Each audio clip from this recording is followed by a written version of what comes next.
There he is, national security lawyer Bradley Moss. Welcome back to the show, Brad. It's good to see you. Good to see you. How you guys doing? Doing good. How about you? Doing well.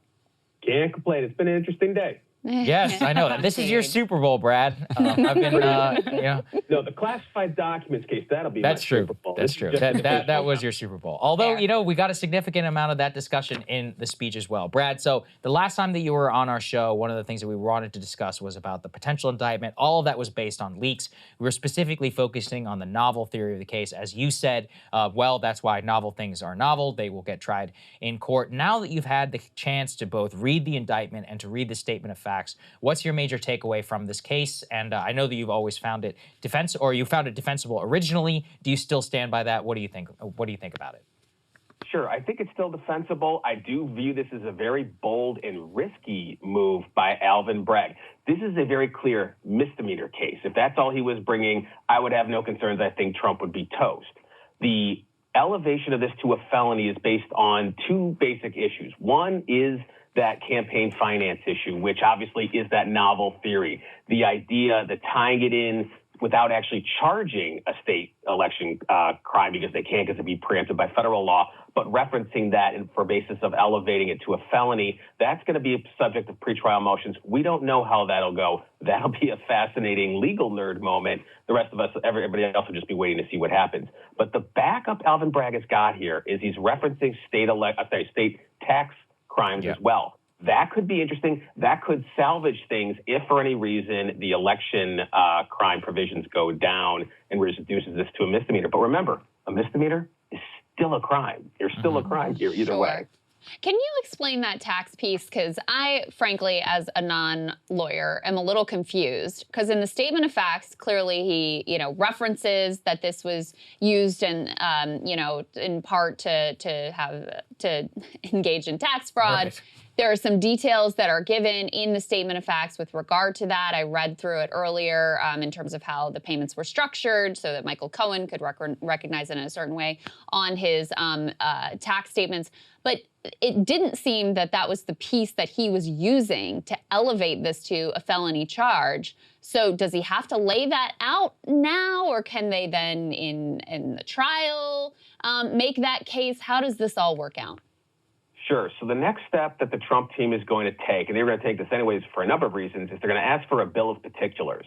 They're going to ask for more detail beyond the basics that were in this indictment. And there was limits to what Alvin Bragg was legally required to do right now and what they could basically wait for the Trump team to make them do more. So there'll be, the Trump team will file for a bill of particulars. They'll try to nail down Alvin Bragg on what the specific state laws are at issue that he's going to be relying upon to elevate it to a felony and how that relates to the statement of facts or offense, whatever they want to call it, in this case at this moment.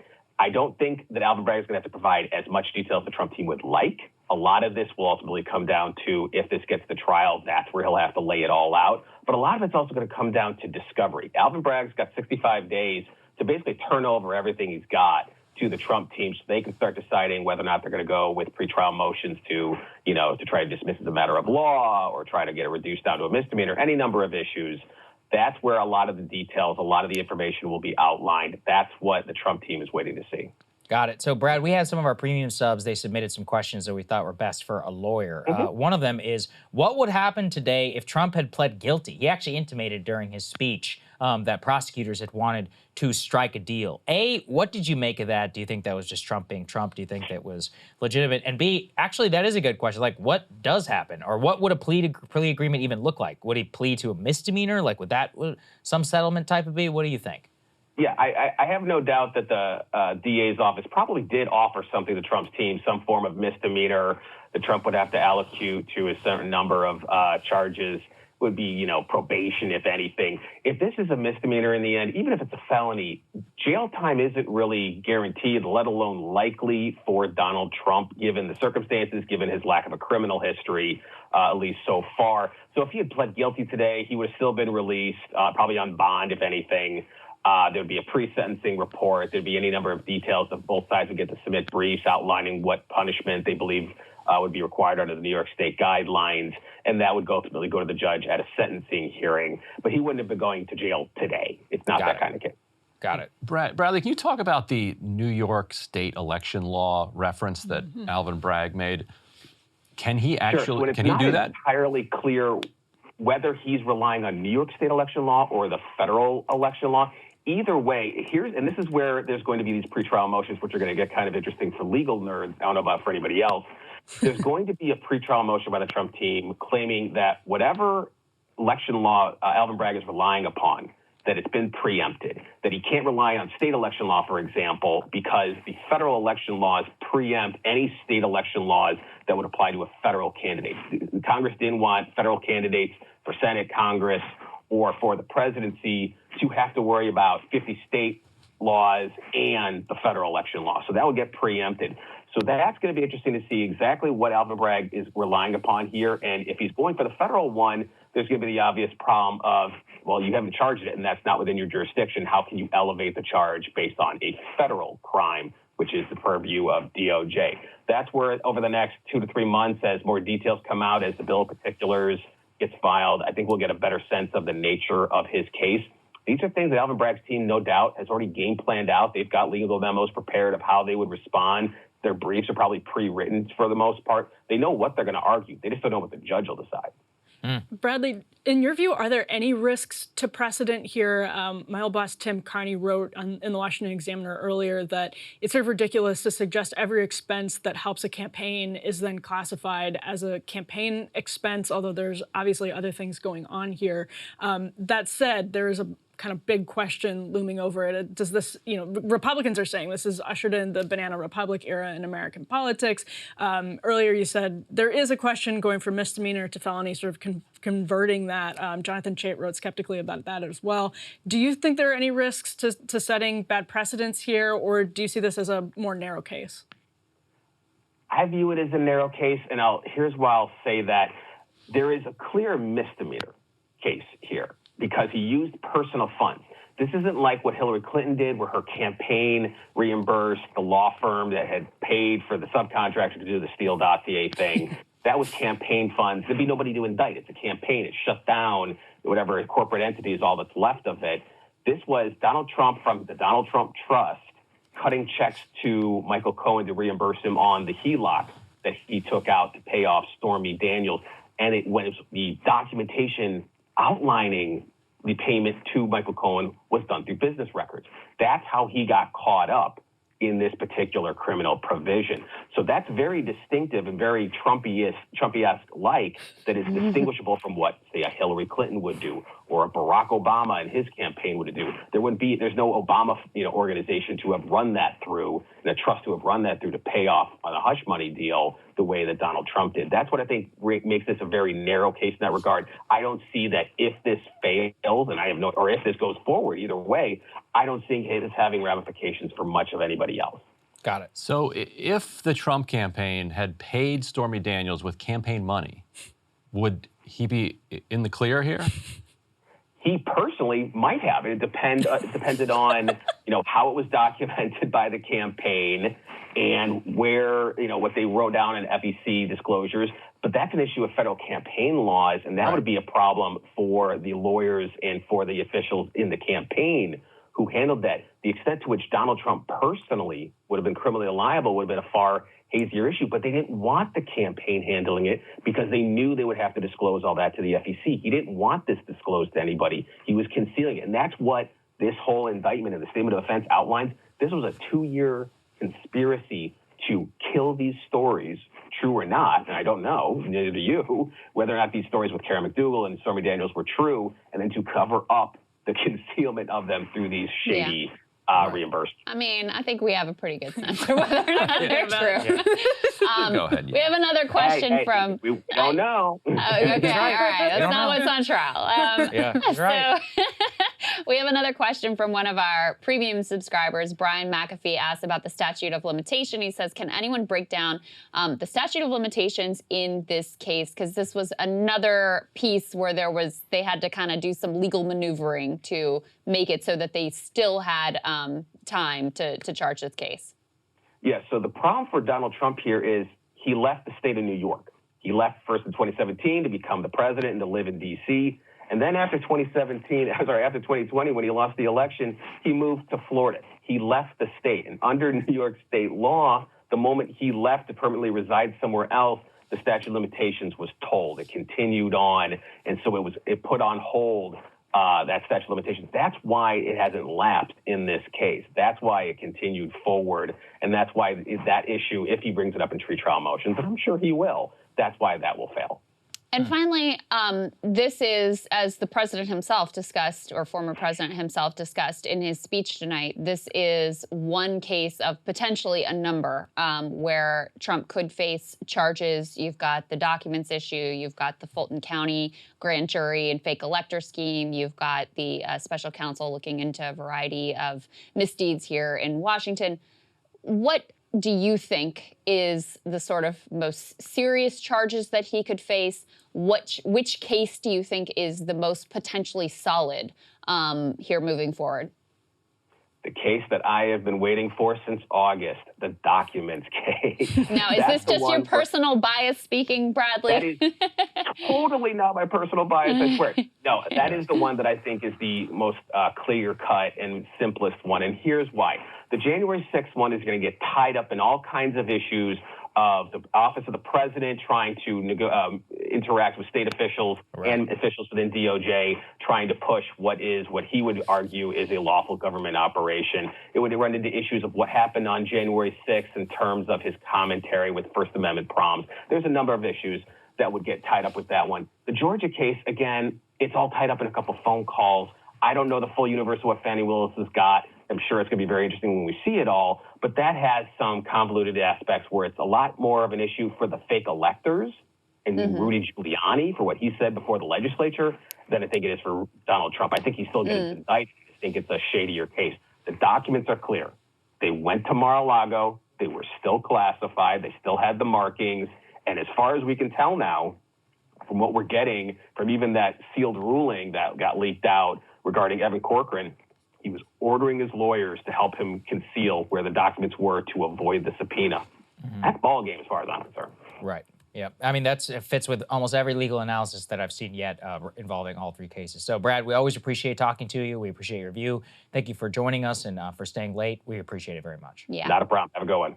Absolutely. So we've got our other guest standing by, Josh Hammer. He's the opinion editor over at Newsweek. There he is. He's joining us now. Josh, I know that you watched the speech, and you've also, for the audience, he's also got a legal background, so can speak to a lot of that as well. It's like what we'd like to focus on here. Josh, at this point, I'm assuming you've read the indictment, the statement of facts, and all of that. What do you make of the case on its face against Trump?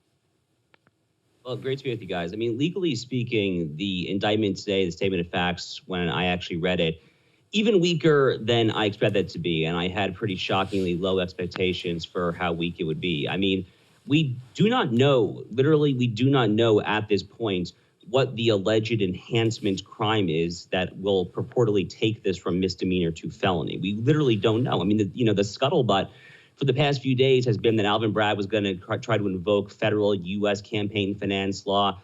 Maybe that's the case. I mean, in Alvin Bragg's post-indictment press conference, he also alluded kind of confusingly to New York state law. So the whole thing is totally muddled. I mean, there's jurisdictional issues, there's statute of limitations issues. It's really quite farcical on its face, I think. We have a question here that you may be well positioned to weigh in on from one of our premium subscribers. This is from Grace Jean.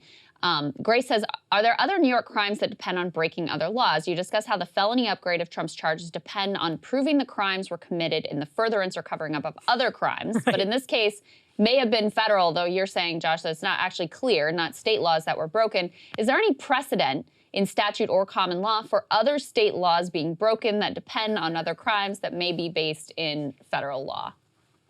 I mean, nothing that I can remember from my first year criminal law course at the University of Chicago Law School. I'll put it to you that way. I mean, you know, if I were to go into like LexisNexis or Westlaw and like literally type in certain search terms, maybe I could pull up some rogue prosecutor, some rogue judge out in kind of the middle of the country who did something crazy 20 or 30 years ago. But I mean, to say that this is not normal, I think would be understating it.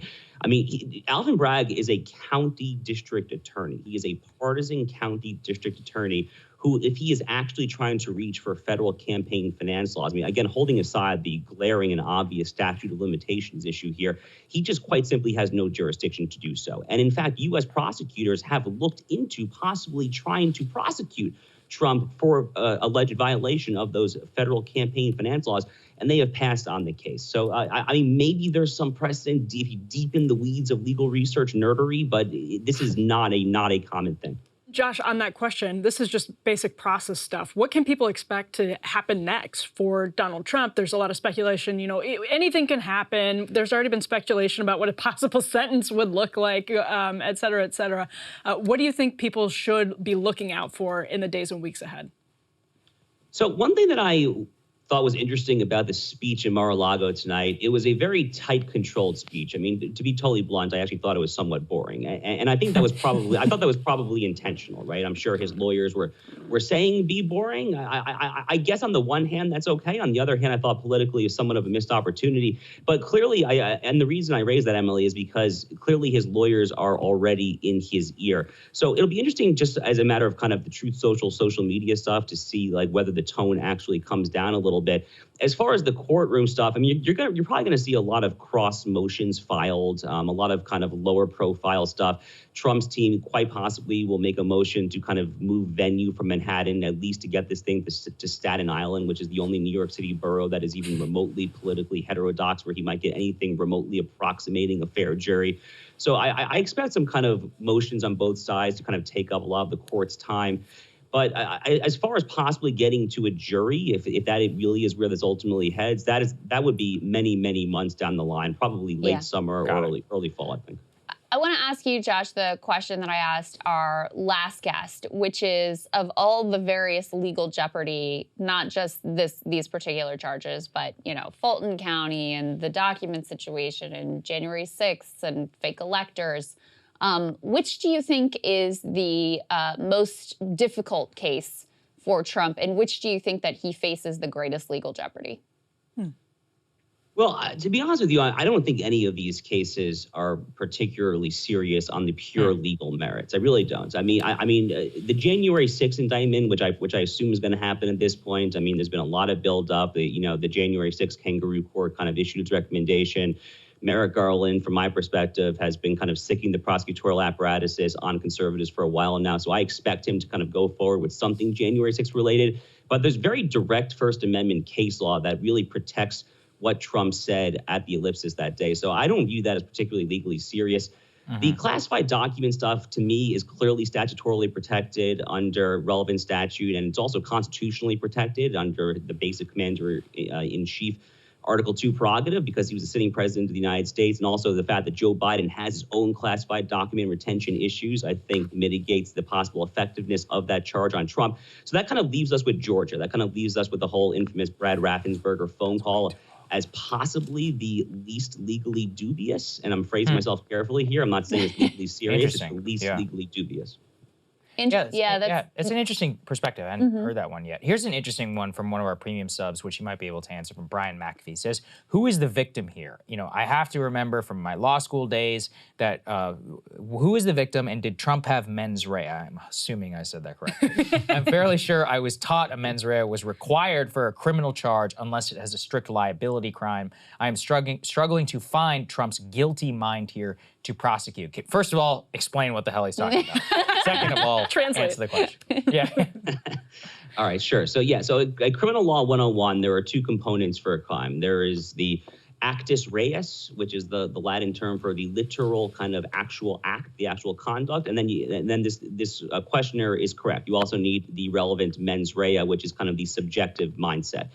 So I am not barred in New York. I'm barred in Texas, so I can't necessarily speak with any kind of great expertise for the relevant underlying New York statutory law. But I would imagine that the actual misdemeanor here, the falsification of business records, probably has a strict liability attached to it, which, to kind of break down the legalese, means that you don't actually necessarily have to have a certain kind of subjective mindset, that if you do it, you do it. But the mens rea is crucial here, because when we get into the possible federal campaign finance law stuff, that makes all the difference in the world. So Alvin Bragg's theory of the case, if it actually does involve federal campaign finance law, is that Donald Trump purposely and deliberately falsified his business records in order for the subjective intent to strictly benefit his 2016 presidential campaign. The obvious problem for Alvin Bragg's theory of the case is that his purported star witness, the convicted lawyer Michael Cohen, has literally testified that Donald Trump directed him to make the payment to save Trump's family from embarrassment, i.e. it was not necessarily to benefit the 2016 campaign. So if you take Michael Cohen's own word, then the mens rea fails, at least on the federal campaign finance grounds. Got it. Well, Josh, this has actually been very, very helpful. So we appreciate you joining us tonight on breaking some of this down, answering some of those questions. So appreciate it, man. Thank you. Thanks, Josh. Anytime, guys. Hey guys, ready or not, 2024 is fully upon us now, and Saagar and I have been brainstorming ways that we can really up our game for this critical election. Yeah, we rely on our premium subs to expand our coverage, to add staff, to upgrade the studio. We just want to give you the best independent coverage of this election, which is possible. So if you can help us out, become a premium subscriber today, breakingpoints.com, or the link is down here in the description video. It really means the world to us, and if you like what we're all about, this is the best possible way to keep us 100% independent, working only for you.